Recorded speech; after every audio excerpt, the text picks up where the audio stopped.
Hi, let's talk about the art of moving slower in an AI world. There was a moment last week, late at night, when I opened my phone and saw a headline.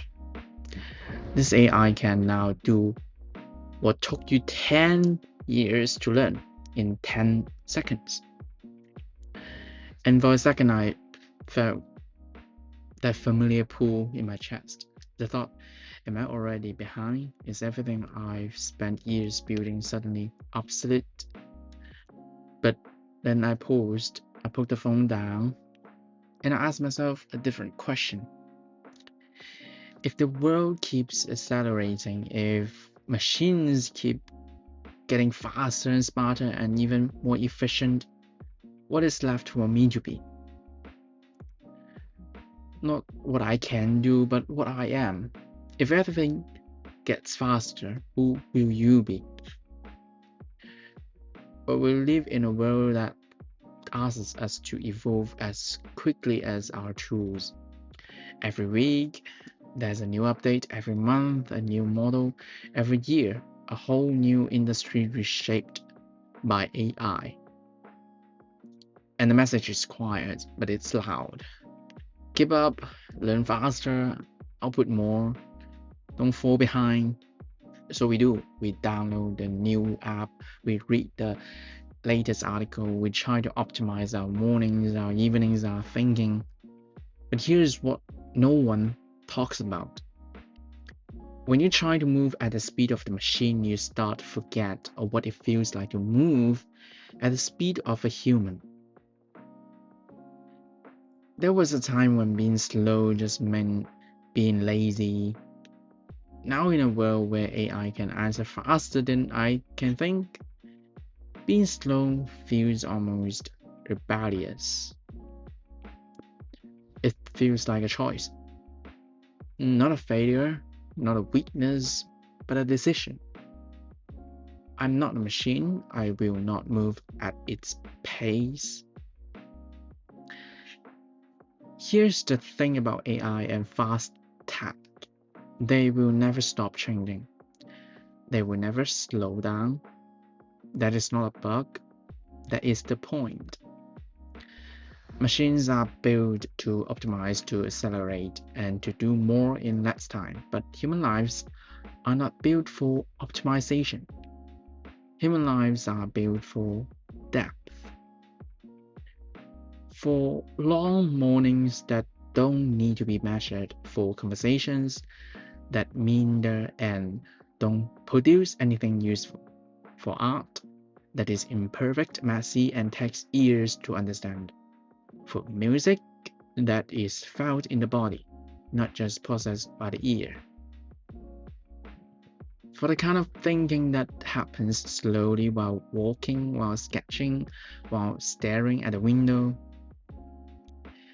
If you try to run that kind of depth in the speed of the machine, it disappears. So the question isn't really how do I keep up with the tech? The question is what parts what parts of my humanity am I willing to protect, even if the world moves faster? What are we what are you willing to not outsource? What are you willing to keep slow, even if it's inefficient? For a long time, I thought being slow meant I was falling behind. Now I'm learning to see it differently. I am learning that my slowness is not a flaw, it's a practice. Well, when I choose to draw a picture by hand, even if an AI can do it in seconds, I am practicing patience, living in the present moment. When I choose to walk without a podcast, even if I could consume knowledge faster, I am practicing presence. When I choose to think without asking AI to solve it to me, I am practicing depth. These are not small things. They are quiet acts of resistance. In a world that wants to make you faster, choosing to stay slow is a way of saying, I'm still here, I'm still human, and I will not let the machine define my pace. There was a time when I tried to learn everything new as soon as it came out. Now I try to learn only what matters to me. I try to ask, does this tool serve me, or do I serve this tool? And if the answer is unclear, I step back, because the machines can have the speed, they can have the efficiency, they can have the endless updates. Well, I will choose to keep the depth and keep the quiet and keep the things that can't be automated. The way I notice light shifting in a room, the way I feel distance in a song, the way I carry loneliness and turn it into art, into music, into stories that only I can tell. I'm not going to tell you to delete all your apps. I'm not going to say you must log off completely. Technology is a part of our lives already, and it can be a tool, a friend, even a companion. But I am going to invite you to try something small.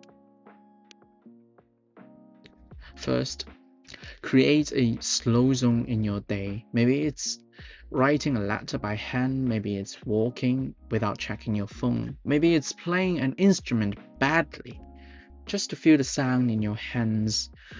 Do it not because it's efficient, do it because it makes you feel alive. A place or a time where you let yourself be inefficient, where you don't have to produce, solve, or optimize, where you just exist. Let that zone be sacred. One simple way to do this is silent walking, leaving your phone behind, no headphones, just you and your steps, small steps in a quiet place. Maybe it's just a tree-lined street. It's not just a nice idea, your brain actually needs it. Research shows that quiet environments reduce your cognitive burden, the mental burden of processing constant noise and input, freeing up your brain to focus, restore, and think more clearly. It really helps. In fact, studies found that just a few minutes of silence can significantly lower cortisol, the stress hormone, and even help your brain grow new neurons in the hippocampus, the area tied to learning and memory.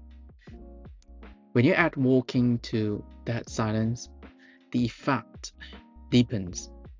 Time spent in nature, even a quiet tree-lined street or a small park, lowers stress marker, reduce rumination, which means it's a loop of negative thoughts, and improves attention, working memory, and cognitive flexibility. Even 15 minutes in nature can create enough mental distance from daily stressors to restore your capacity to handle the day. So in your slow zone, try this. Walk without a goal. Don't listen to podcasts. Don't solve problems in your head.